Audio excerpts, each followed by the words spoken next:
My name is Mark. You might know me as Lt.Nightmare.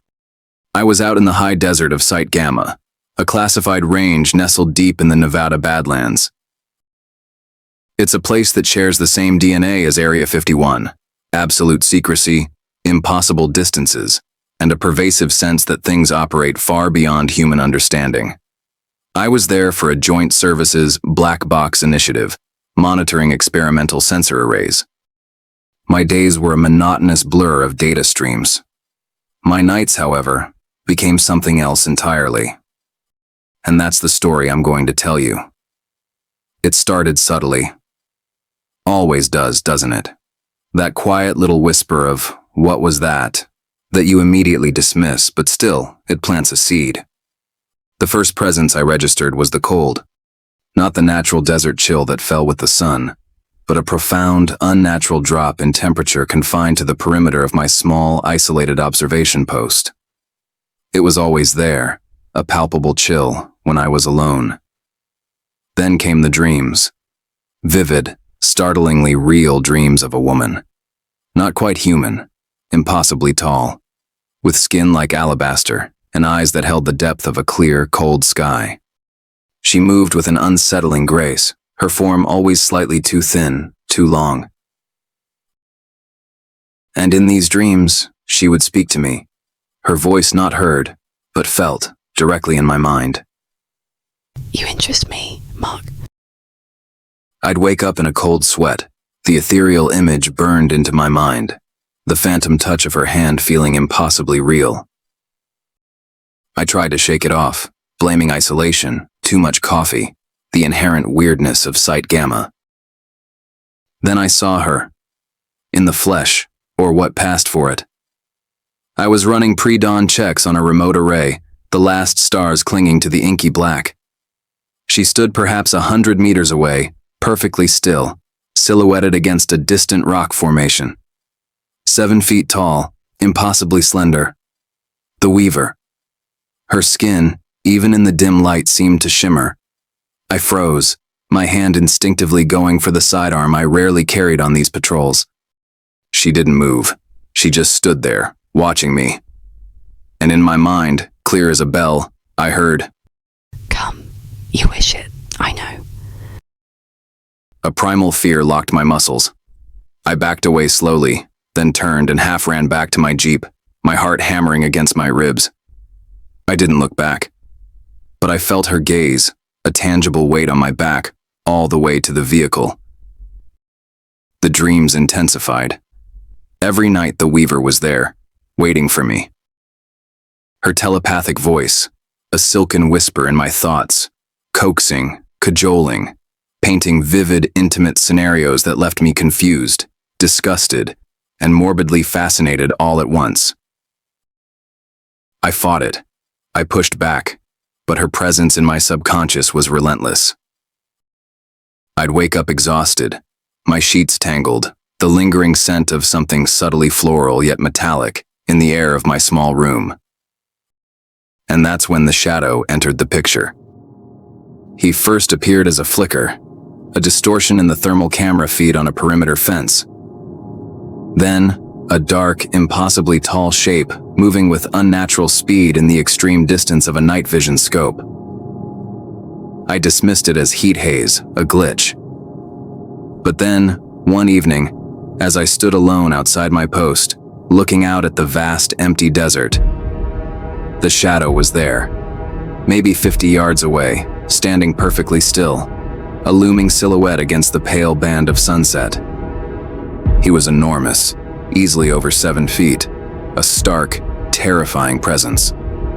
I felt my blood run cold. I blinked. And then, in a terrifying, impossible blink of an eye, the shadow was right there, almost face to face. So close I could feel the oppressive stillness radiating from him, the subtle shift in the air. The shadow's features were indistinct in the encroaching gloom, but I felt the raw, hostile power radiating from him. And then, slowly, a smile spread across the shadow's face. It wasn't a human smile. It was too wide, too slow, and utterly devoid of warmth. It was a promise, a chilling, silent message. I know what she wants. I know what you're thinking, and I'm going to get you. I stumbled backward, tripping over my own feet, landing hard in the dust. When I looked up, the shadow was gone. Just the vast, empty desert. The terror escalated over the next few days. The shadow was everywhere. I'd be walking a patrol route, turn a corner, and there he'd be, standing unnaturally still in the distance, only to vanish when I blinked. I'd hear faint, dry whispers in the wind that weren't the Weaver's voice, but deep, guttural sounds that seemed to vibrate in my bones. Equipment would malfunction only when I was alone, screens flickering to show distorted, monstrous faces for split seconds before returning to normal.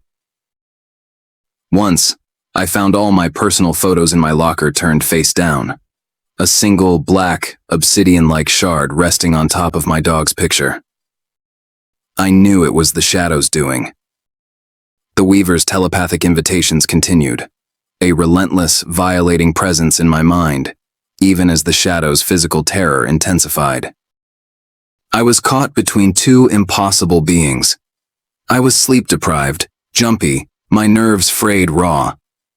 The fear of the shadow was crushing, but the Weaver's allure, the constant, intimate whispers in my mind, were slowly eroding my resistance. I felt trapped, hunted, utterly isolated. One night, after a particularly brutal session of the shadow appearing directly in my barracks doorway, silent and menacing, I felt a desperate, primal urge to escape the constant torment.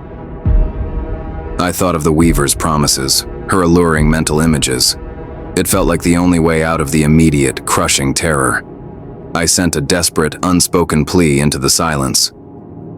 And she answered. I never spoke of the encounter, not in detail. The official report said I'd suffered from extreme heat exhaustion and disorientation, found incoherent near a remote sensor array. But I remembered the Weaver's touch, cold and alien, yet so intimately familiar from my dreams.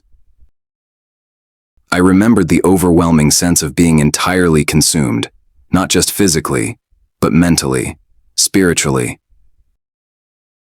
A profound violation, yet, in that moment of terror, a perverse relief. I never saw the shadow again after that night. I was transferred off-site Gamma shortly after, medically discharged for psychological instability. But I know the shadow heard. I know the shadow felt the Weaver's thoughts, her alien emotions, her experience of that impossible encounter. It was all open to him, a searing burn on his alien consciousness. And I know, deep in my bones, that the shadow wanted me dead for it. I still feel the cold sometimes, even in the middle of a crowded city. And occasionally, late at night, a faint, dry click echoes in my apartment, followed by the distant, familiar scent of that sweet, metallic ozone. I know the shadow is still out there, unforgiving. And I know, too, that the Weaver's interest was never truly sated. I was merely a temporary fascination. But for her, for them both, I was an unforgettable one. Enjoyed the video? Subscribe to join the nightmare. Want to support what I do? Buy me a coffee to help keep the content coming, or join as a member for exclusive early access, merchandise, and content too graphic for YouTube.